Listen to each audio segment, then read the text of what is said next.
Assalamualaikum warahmatullahi wabarakatuh. Perkenalkan, nama saya Raisa Salsabila. Saya dari kelas MN22E. Pada kesempatan ini saya akan menjelaskan tentang peran, sejarah, dan tujuan pada akuntansi manajemen. Akuntansi manajemen merupakan salah satu bidang ilmu akuntansi yang memberikan informasi keuangan kepada pihak internal suatu entitas dalam sebuah pengambilan keputusan. Informasi keuangan yang dihasilkan tidak dipublikasikan kepada umum. Akuntansi manajemen pada awalnya hanya berfokus pada penentuan biaya dan memaksimalkan laba. Namun, seiring dengan perkembangannya akuntansi, manajemen dituntut untuk melakukan berbagai penyesuaian terhadap praktik dalam bisnis. Tujuan dari bab ini adalah untuk memberikan pemahaman tentang sejarah akuntansi manajemen, perbedaan dan kesamaan akuntansi keuangan dan akuntansi manajemen, sistem informasi akuntansi manajemen, peranan akuntansi manajemen, tujuan dan fungsi akuntansi manajemen, dan yang terakhir yaitu tren yang mempengaruhi akuntansi manajemen. Selanjutnya ada sejarah singkat akuntansi manajemen. Lingkungan ekonomi pada sebuah perusahaan disebabkan karena adanya perkembangan akuntansi manajemen.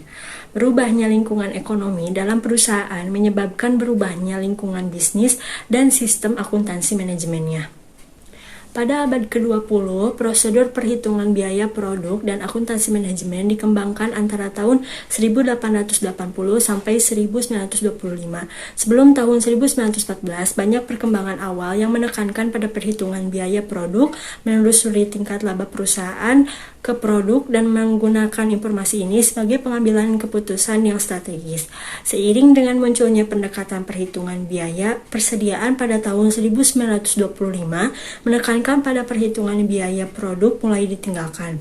Pengalokasian biaya manufaktur menjadi biaya persediaan dilaporkan kepada pengguna eksternal, laporan keuangan perusahaan, sehingga laporan keuangan menjadi kekuatan untuk dapat mendesain sistem akuntansi biaya. Informasi biaya rata-rata yang disediakan oleh sistem akuntansi biaya dipengaruhi oleh sistem keuangan yang sudah cukup memadai.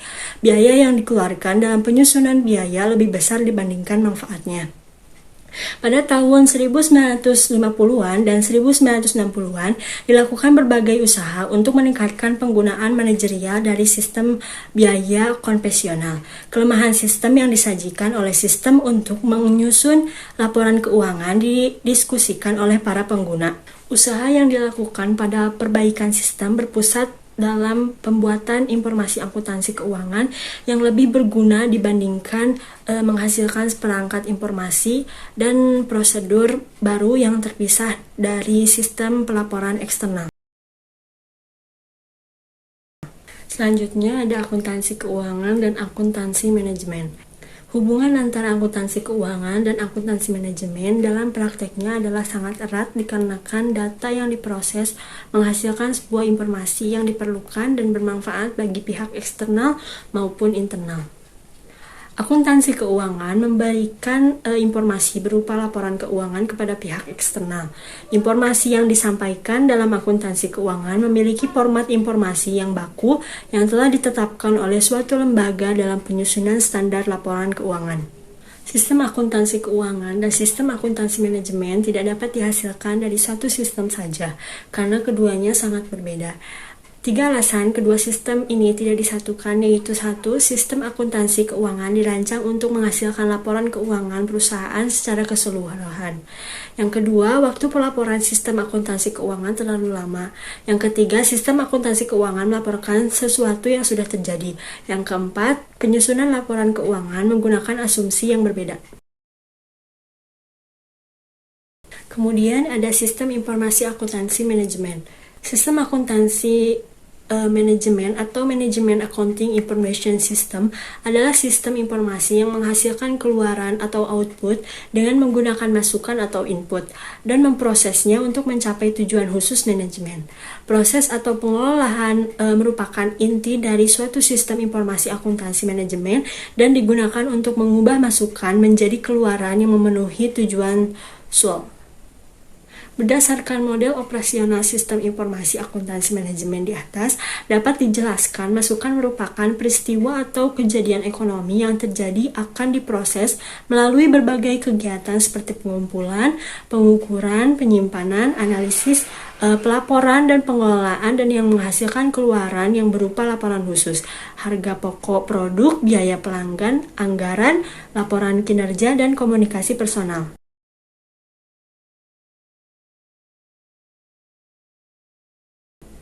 Selanjutnya ada tujuan utama pada sistem akuntansi manajemen.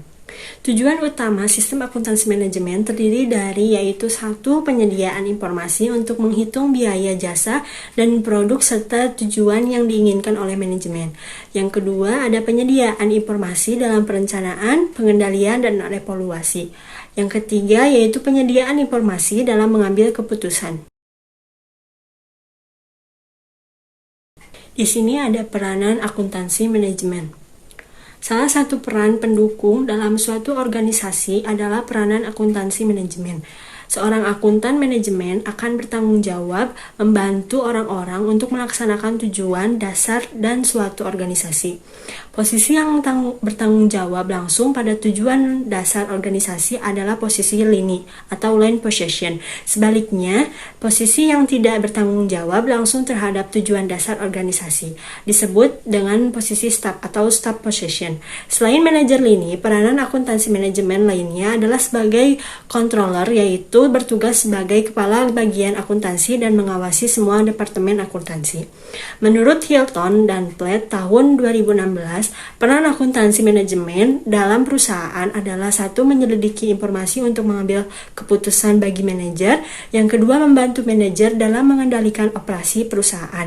Yang ketiga, memotivasi semua sumber daya manusia dalam perusahaan untuk mencapai tujuannya. Dan yang terakhir, mengukur kinerja departemen dan pimpinan dalam organisasi perusahaan. Nah, yang selanjutnya ada tujuan dan fungsi akuntansi manajemen. Menyajikan suatu informasi keuangan yang dibutuhkan oleh manajemen perusahaan sebagai dasar dalam pengambilan kebijakan atau pengambilan keputusan merupakan tujuan dari akuntansi manajemen. Selain memiliki tujuan, akuntansi manajemen juga memiliki fungsi antara lain sebagai alat analisis dalam pengambilan keputusan. Sebuah keputusan dapat mengambil dengan baik dan benar apabila seluruh data dalam perusahaan, baik data kualitatif ataupun kuantitatif, dianalisis terlebih dahulu, terutama data yang berhubungan dengan strategis kepemimpinan. Yang kedua, sebagai sumber data dan informasi keuangan yang relevan kepada pihak internal maupun eksternal, yang dimana melakukan validasi atas kesepakatan bersama antara pihak internal maupun eksternal terhadap sumber data akan menghasilkan suatu dasar dalam pembuatan biaya operasional perusahaan.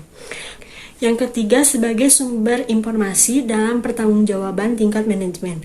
Dalam proses ini, akuntansi dibutuhkan sebagai sumber informasi untuk mendukung kegiatan dari masing-masing departemen sehingga terjalin kerjasama yang baik, konsisten, dan terencana. Yang keempat, koordinasi sebagai kegiatan perusahaan. Setiap aktivitas yang terjadi dalam perusahaan berjalan secara terpisah. Untuk itu, laporan akuntansi sangat diperlukan agar pekerjaan yang dilakukan antar departemen tidak berbenturan satu sama dengan yang lainnya. Yang kelima, dengan sebagai arsip audit. Untuk mempermudah proses audit, akuntansi manajemen dapat dijadikan sebagai arsip. Oleh karena itu, dibutuhkan petugas yang kompeten dalam bidangnya agar dapat ditangani dengan baik. Yang keenam, mengukur dan mengawasi kinerja perusahaan.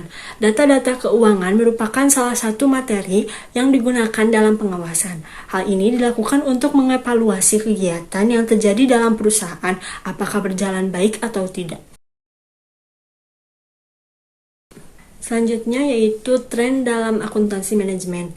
Pada tahun 1925, biaya persediaan merupakan prosedur akuntansi manajemen dalam pelaporan eksternal yang kemudian pada tahun 1950 sampai 1960 dilakukan peningkatan dengan berbagi usaha secara manajerial dari sistem biaya tradisional. Pada tahun 1980 sampai 1990 terdapat banyak praktik akuntansi manajemen tradisional yang tidak mampu mewujudkan kebutuhan manajerialnya pada umumnya. Beberapa praktik bisnis yang perlu dirubah dalam akuntansi manajemen yaitu sebagai berikut.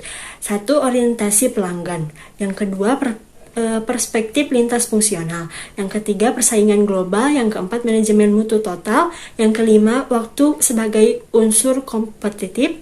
Yang keenam, kemajuan dalam teknologi informasi. Yang ketujuh, kemampuan lingkungan manufaktur. Yang kedelapan, yaitu pertumbuhan dan deregulasi dalam industri jasa. Yang terakhir, yaitu manajemen berdasarkan aktivitas. Sekian penjelasan dari saya. Mohon maaf apabila ada kata-kata yang salah dan kata-kata yang kurang mengerti. Terima kasih. Wassalamualaikum warahmatullahi wabarakatuh.